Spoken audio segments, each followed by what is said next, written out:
வெண்டைக்காய் பொரியல் செஞ்சுக்கலாம். அதுக்கு பேனில் எண்ணெய் ஊற்றிக்கலாம். அதுக்கப்புறம் கடுகு உளுந்து போட்டுக்கலாம்.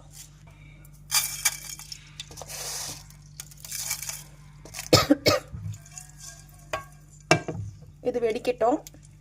இப்போ வந்து கடுகு வெடிச்சிருச்சு. இப்போ வந்து ஒரு வெங்காயம் வந்து நீள நீளமாக கட் பண்ணி வச்சுட்டு அதை போட்டுக்கலாம்.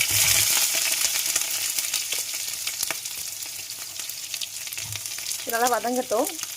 இது கூட வந்து 2 மிளகா போட்டுக்கலாம்.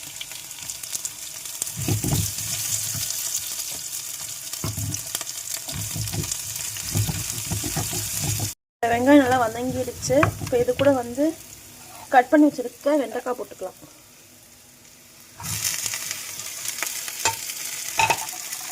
நல்லா வேகட்டும். மூடி வச்சுக்கலாம். கொஞ்சம் உப்பு போட்டுக்கலாம்.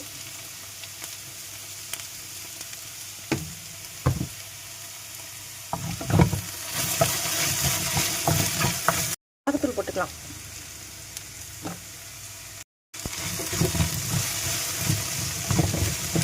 இன்னும் கொஞ்சம் வேகணும். மூடி வச்சுக்கலாம்.